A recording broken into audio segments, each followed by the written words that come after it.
বাংলাদেশ সম্মিলিত সংখ্যালঘু জোটের প্রতিনিধি নির্মল বিশ্বাস আপনাদের দৃষ্টি আকর্ষণ করছি। আজ আমরা মিলিত হয়েছি এখানে বিশেষ কিছু সিদ্ধান্ত নেওয়ার জন্য। আমাদের মাঝে উপস্থিত ছিলেন চট্টগ্রামের প্রবর্তক ইসকন মন্দির থেকে আগত চিন্ময় কৃষ্ণদাস ব্রহ্মচারী প্রভু। একই সাথে উপস্থিত ছিলেন আমাদের চট্টগ্রাম বিশ্ববিদ্যালয়ের সম্মানিত সহযোগী অধ্যাপক ও আমাদের বাংলাদেশ সনাতন বিহারী সংসদের কেন্দ্রীয় কমিটির সভাপতি কুশলবরণ চক্রবর্তী স্যার। একই সাথে আমাদের বাংলাদেশ সম্মিলিত সংখ্যালঘু জোটের প্রতিনিধিবৃন্দ আমরা আজকের মিটিংয়ে উপস্থিত থেকে বেশ কিছু সিদ্ধান্ত নিয়েছি পরবর্তী কর্মসূচির ব্যাপারে। সেখান থেকে আমাদের যেই সিদ্ধান্তগুলো এসেছে সিদ্ধান্তগুলোর ব্যাপারে আপনাদের সবাইকে অবগত করবেন আমাদের বাংলাদেশ সম্মিলিত সংখ্যালঘু জোটের অন্যতম প্রতিনিধি অ্যাডভোকেট সুমন কুমার রায়। উনি আপনাদের সিদ্ধান্তের ব্যাপারে জানাবেন। সেই ক্ষেত্রে আমার বক্তব্য যেটা হচ্ছে যে আপনারা সবাই আমাদের পরবর্তী কর্মসূচিতে স্বতঃস্ফূর্তভাবে অংশগ্রহণ করে 8 দফা দাবি আদায়ের লক্ষ্যে আমরা যে আন্দোলন করছি সেই আন্দোলনকে সাফল্যমণ্ডিত করতে অবদান রাখবেন। আমি সুমন কুমার রায় দাদাকে অনুরোধ করছি পরবর্তী কর্মসূচির ব্যাপারে ঘোষণা দেওয়ার জন্য।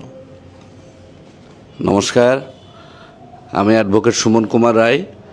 তো মূল বিষয়টা আপনারা জানেন যে আমরা দীর্ঘদিন ধরে বিচ্ছিন্নভাবে আমরা বিভিন্ন ব্যানারে আমরা আন্দোলন করেছিলাম।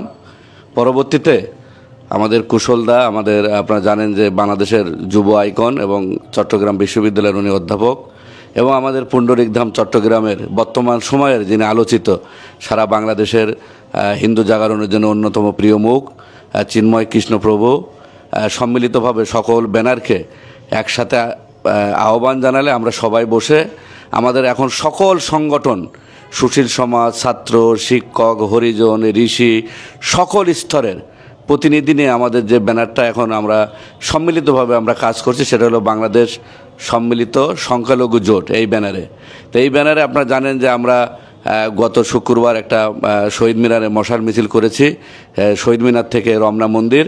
আমাদের পরবর্তী যেটা ঘোষণা আছে, যেটা অনেকেই আমার কাছে জিজ্ঞেস করছেন সে সঠিকভাবে, সেটা হলো আমাদের সেই বিষয়টা অবশ্য পেজে দেওয়া আছে যে আগামী মঙ্গলবার আমরা প্রধান উপদেষ্টা বরাবর স্মারকলিপি দিব প্রেস ক্লাবে 3:30 থেকে আমরা রওনা দেব প্রধান উপদেষ্টার কার্যালয়ে। তার পরের দিন বুধবার আমাদের মহামান্য রাষ্ট্রপতি বরাবর আমরা স্মারকলিপি প্রদান করব, সেটাও আমরা প্রেস ক্লাব থেকে রাষ্ট্রপতি বরাবর আমরা পদযাত্রা নিয়ে যাব। সেখানে আপনাদের সকলের উপস্থিতি আমরা কামনা করছি। পাশাপাশি আমাদের একটা স্মারকলিপি প্রস্তুত করা হবে প্রতিটা জেলায়, আপনারা জেলা প্রশাসক বরাবর এবং উপজেলায় ইউনো বরাবর আপনারা সেটা পৌঁছায় দিবেন, সেটা আপনাদের কাছে বিনীত আহ্বান জানাচ্ছি। পরবর্তীতে আমাদের সকল সম্মিলিত ব্যানারে আমরা যারা নেতৃবৃন্দ আছে আমরা সিদ্ধান্ত নিয়েছি ঢাকায় একটা ব্যাপকভাবে একটা সমাবেশ করার জন্য। তো সেই বিষয়ে আমাদের আজকে যে মিটিং হয়েছিল সকলে মিলে জগন্নাথ হলে, তা সেখানে উপস্থিত আছেন আমাদের সকলের প্রিয় আমাদের কুশলদা, তিনি এই ব্যাপারে তার আহ্বান রাখবেন। পাশাপাশি আমাদের সকলের প্রভু, আমাদের সকলের প্রিয় চিন্ময় কৃষ্ণদাস ব্রহ্মচারী তিনি ঘোষণা দিবেন। তো এখন আহ্বান করার জন্য প্রোগ্রাম কীভাবে সফল করা যায় সেই বিষয়ে আমাদের সকলের প্রিয় কুশলদা এই বিষয়ে বক্তব্য রাখবেন। চিন্ময় প্রভু বলুন। হরে কৃষ্ণ।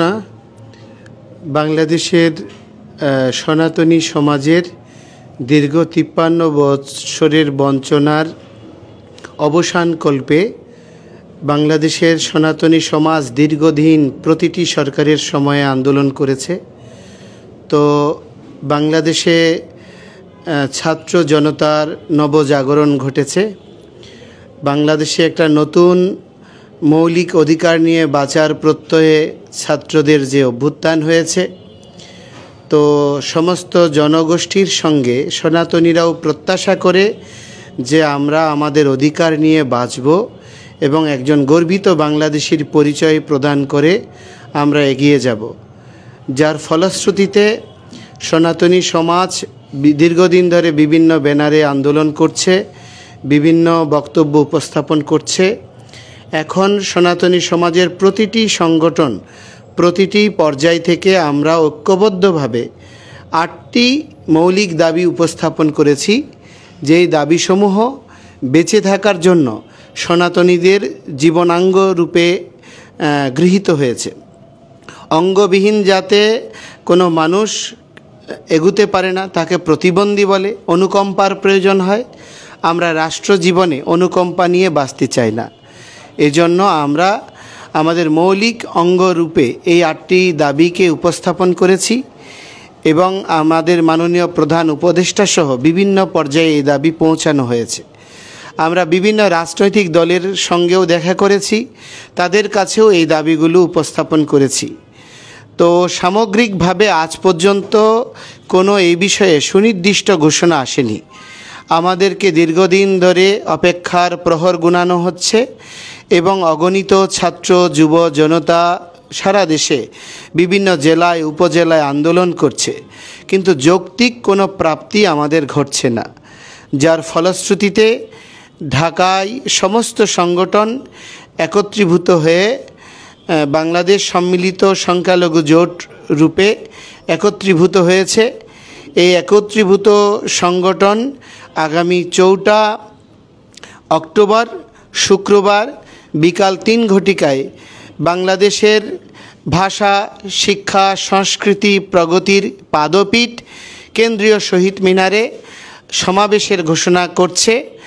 আমরা আপনাদের সকলকে অনুরোধ করব, এই সমাবেশে সাধু, সন্ত, মঠ, মিশন, যত গৃহী, নর নারী, ছাত্র যুব এবং সমস্ত পেশাজীবী বুদ্ধিজীবী যারাই আছেন, বাংলাদেশের বৈচিত্র্যপূর্ণ গণতান্ত্রিক ব্যবস্থাপনা এই দেশের কৃষ্টিকে বাঁচিয়ে রাখার অন্যতম সোপান। সুতরাং বেঁচে থাকার তাগিদে আমাদের অবশ্যই এই দেশে গণতন্ত্রকে সমুন্নত রাখতে হবে। আর গণতন্ত্রকে বাঁচিয়ে রাখতে গেলে বহুত্বের সমাবেশ বা বহু সংস্কৃতির মেলবন্ধন নিশ্চিত।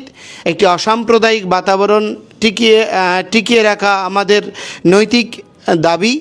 এই জন্য অসাম্প্রদায়িক এবং দেশের স্বাধীনতা, মৌলিক অধিকারের প্রতি সংবেদনশীল প্রতিটি মানুষকে অনুরোধ করব, আপনারা দলে দলে এই সমাবেশে যোগদান করে আমাদের এই 8 দফার প্রতি আপনারা সংহতি প্রকাশ করুন এবং এই 8 দফা দাবি বাস্তবায়নের জন্য আমরা সরকার সহ সর্বস্তরে আহ্বান করছি। যারা দায়িত্বরত আছেন, সমন্বয়কবৃন্দ আছেন, বিভিন্ন রাজনৈতিক দল রয়েছেন, আমরা আপনাদেরকে অনুরোধ করব, আপনারা সংহতি জানিয়ে বাংলাদেশে সংখ্যালঘু জনগোষ্ঠীর মৌলিক বেঁচে থাকার অধিকারকে আপনারা যে সকলে স্বীকৃতি প্রদান করেন সে বিষয়ে আমাদেরকে আশ্বস্ত করবেন। নমস্কার সবাইকে, ওম তৎসৎ। আপনারা জানতে পেরেছেন এই আন্দোলন সম্পর্কে। অর্থাৎ আমরা বেশ কিছুদিন যাবৎ আমরা হিন্দু সম্প্রদায়ের যত নেতৃবৃন্দ আছে, আমরা পূজোজ্জীবন পরিষদ সহ প্রায় সকল সংগঠনের সাথে দফায় দফায় বসা হয়েছে। এমনকি যে একটা সম্মিলিত যে সনাতনের একটা জোট আছে তাদের সাথে, অর্থাৎ বাংলাদেশে মোটামুটি যারা ঢাকা চট্টগ্রামে নেতৃত্ব দেয় তার সকল নেতৃবৃন্দের সাথে বসার পরে আমরা ঠিক হয়েছে যে আমরা সম্মিলিতভাবে এই আমাদের 8 দফা যে আন্দোলন আমরা এটা করব। এবং সেইভাবেই কিন্তু আমরা চট্টগ্রামে বসেও একটি নাম ঠিক হয়েছে, ঢাকায় বসেও ঠিক হয়েছে। এবং আগামীতে আমরা চাইব যে ঢাকা চট্টগ্রামের নাম যদি আলাদা হয় সমস্যা নাই, কিন্তু আমাদের আন্দোলনটি এক থাকবে, কারণ যেহেতু আমাদের দাবিটি এক। এবং বাংলাদেশের ইতিহাসে বোধহয় প্রথম হয়েছে যেখানে পূজা উজ্জীবন হিন্দু বৌদ্ধ সহ যত সংগঠন আছে বাংলাদেশে সকল সংগঠনের একই দাবি 8 দফা, যেটা বাংলাদেশের এর আগে মানে সংগঠন যাই থাক, নেতৃত্ব যাই থাক, কোনো বিষয় না, যে দাবি সবার এক। তো সেই এক দাবি কি এই 8 দফা বাস্তবায়ন। এবং আমরা আশা করি যে আমরা এখানে ভূমি সন্তান এবং আমরা চেষ্টা করব যে সেইটার জন্য বাস্তবায়নের জন্য আমাদের সেই আন্দোলন সংগ্রাম এবং যে কি হবে, সুমন বিস্তারিতভাবে সুমন বলেছেন যে পর্যায়ক্রমে যে কি আন্দোলন হবে, কর্মসূচিগুলো সুমন বলেছে। তো আচ্ছা, তো আমি তো যেহেতু আন্দোলন সংগ্রাম কি হবে এবং আমরা সেখানে সবাই মিলে, ব্যানারটি কোনো গুরুত্বপূর্ণ না, আপনারা সবাই অংশগ্রহণ করবেন এবং সবাই সক্রিয় থাকবেন।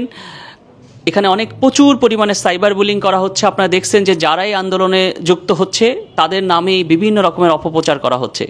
তো এই বিষয়টি মাথায় রেখে আপনারা সোচ্চার হবেন।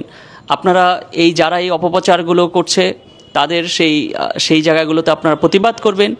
অন্য কোনো ধর্মকে কোনো কটূক্তি না করে আপনারা সুন্দরভাবে যৌক্তিকভাবে সেখানে কমেন্ট করে তাদের বুঝিয়ে দেবেন যে তারা এই কাজটি ঠিক করছে না। এমনকি অর্থাৎ এই বিষয়গুলোকে আপনারা একটা সক্রিয়তা প্রয়োজন।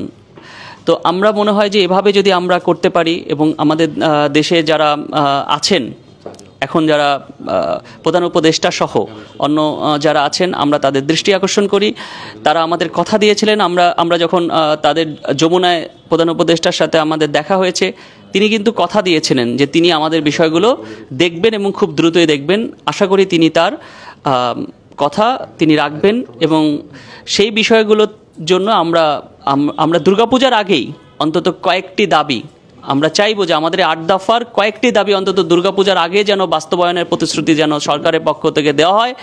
তার জন্য যেমন আমাদের মাঠের আন্দোলন থাকবে এবং আমরা সরকারের বিভিন্ন পর্যায়ে যারা আছে, সমন্বয়ক যারা আছে, তাদের সাথেও আমরা এবং এমনকি বিভিন্ন রাজনৈতিক দল সবার সাথে আমরা কথা বলছি, সমন্বয় করার চেষ্টা করছি এবং সবাইকে, শুধু আমাদের হিন্দু সম্প্রদায় না, অন্য সম্প্রদায়ে যারা আছেন বা অন্য রাজনৈতিক নেতৃবৃন্দ আছে, বিভিন্ন সামাজিক নেতৃবৃন্দ আছে, সাংস্কৃতিক নেতৃবৃন্দ আছে, সর্বশ্রেণী পেশায়, হ্যাঁ, আমরা সবাইকেই আমাদের এই দাবিগুলো যৌক্তিকভাবে তুলে ধরার চেষ্টা করছি। তো আমি আবারও পরিশেষে আমি সুমনকে একটু দেব যে, আচ্ছা সুমনই, আমি সকলকে অনুরোধ করব যে আমাদের এই যৌক্তিক দাবি পরিপূরণের জন্য এই আন্দোলনে সবাই যোগদান করবেন। এটি শুধু আন্দোলন নয়, এটি বাংলাদেশে বৈচিত্র্যপূর্ণ সহাবস্থানকে বাঁচিয়ে রাখার জন্য, বাংলাদেশের অস্তিত্ব স্বাধীনতার উদ্দেশ্যকে সমুন্নত রাখার জন্য। সুতরাং যেখানে দেশমাতৃকার যে স্বাধীনতার মূল উদ্দেশ্য বাস্তবায়ন করার জন্য এই আন্দোলন, আপনারা সকলে দলে দলে যোগদান করবেন এবং এটাকে সফল করবেন। এবং আমরা অনুরোধ করছি, আমাদের কোনো রাজনৈতিক এজেন্ডা নেই এবং আমরা প্রতিটি রাজনৈতিক দলের কাছে যাচ্ছি, প্রতিটি ব্যক্তির সঙ্গে কথা বলছি। আমাদের উদ্দেশ্য আমাদের মৌলিক অধিকার বাস্তবায়ন করা। তো সেজন্য 4 অক্টোবর শুক্রবার বিকাল 3 ঘটিকায় কেন্দ্রীয় শহীদ মিনারে আপনারা সকলে দলে দলে যোগদান করে আপনারা আপনাদের সমস্ত শহীদদেরকে সহ নিয়ে এই আন্দোলনকে সার্থক করবেন, সফল করবেন, এই প্রার্থনা জানিয়ে আপনাদের সকলের কাছ থেকে বিদায় নিচ্ছি। শুভ প্রণাম। এবং আমিও থাকব এবং সমস্ত সাধু সন্তরাও যোগদান করবে। আপনারা সকলেই যোগদান করবেন।